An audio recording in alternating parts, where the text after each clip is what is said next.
Hi, welcome to another episode of Stuff That Helps Quick Fixes. Today we're going to talk about postmortems and retrospectives.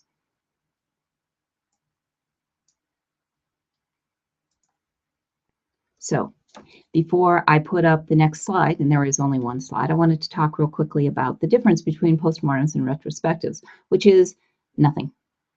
Retrospectives is a newer and more politically correct name for postmortems, but to me, retrospectives always seem to represent, the word represents seeing something through a filter, seeing all the good stuff, and a postmortem is more clinical. And more clinical is really what you want for this kind of a review. You need to look back with clarity and figure out what you might need to move forward or what happened that didn't go well, whatever it is. I like to call it a postmortem.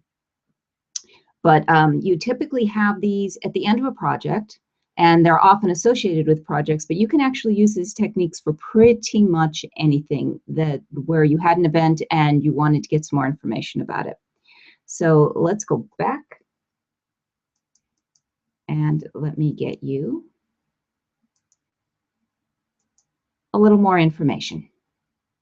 So as I said, postmortems or retrospectives are meetings that are usually held after a project ends or after you've resolved a big issue. You want to hold a postmortem or retrospective meeting as quickly as possible after the end of a project or after an issue has happened, because people forget details surprisingly quickly. They're moving on and things get a little fuzzy, and you need a lot of clarity if you're going to get the most out of your postmortem. So here's the agenda that I use for my postmortems. I start with what went right for a couple of reasons. First of all, you need to know what went right because you want to keep on doing it. So that it's important in its own focus, but it also sets the right tone for the meeting so that people are less in a mood of blaming and feeling like they didn't do a good job, and more recognizing that for the most part, things went well and maybe some things could have gone better, and that's your next agenda item. What could have gone better? And I usually put it that way, not what went wrong. Again, just because it focuses people a little bit differently. Now, you're going to get this list of things that could have gone better, but the list itself isn't going to really do you a lot of good. What's going to give you the biggest bang for your buck is figuring out what you need to change so that you don't run into those same problems again. You're not going to have a lot of time in your actual retrospective or postmortem meeting to figure that out, and that's fine.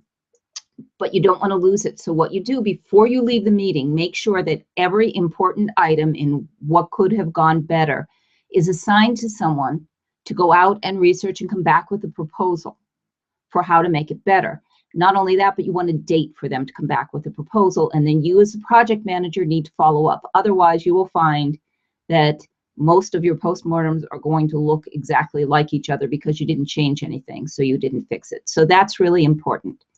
Now, sometimes you'll have a very large project team. I've worked, for example, on an operating system with a team of 300.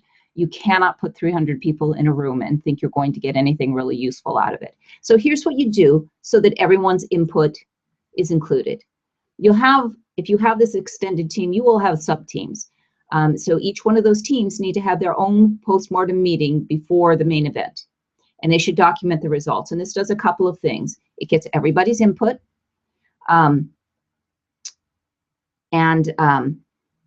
it lets the teams focus on things that are within their team, so they can improve their own processes, and those things don't get lost amongst the bigger picture, because those are important as well. It does sometimes serve a third function, and that is if there has been some ill will generated throughout the project, the individual teams can be upset about that on their own time, and you won't have it derailing your main event. So after each of the teams has their own postmortem, you have a full team postmortem. And so in that, you're going to have whoever was running each of the sub-team postmortems. So that's going to be your steering committee, your department heads, whatever that is. And they're going to bring the results from their team, as well as their own information and their own opinions, into the main event postmortem. And with that, you run it exactly the same way, except that you probably will not be talking about the sub-team changes unless they apply to some bigger problem that happened. You might generate documentation so that there's a full picture, but this lets you look at it from both perspectives. And that's pretty much it. These are pretty easy to do.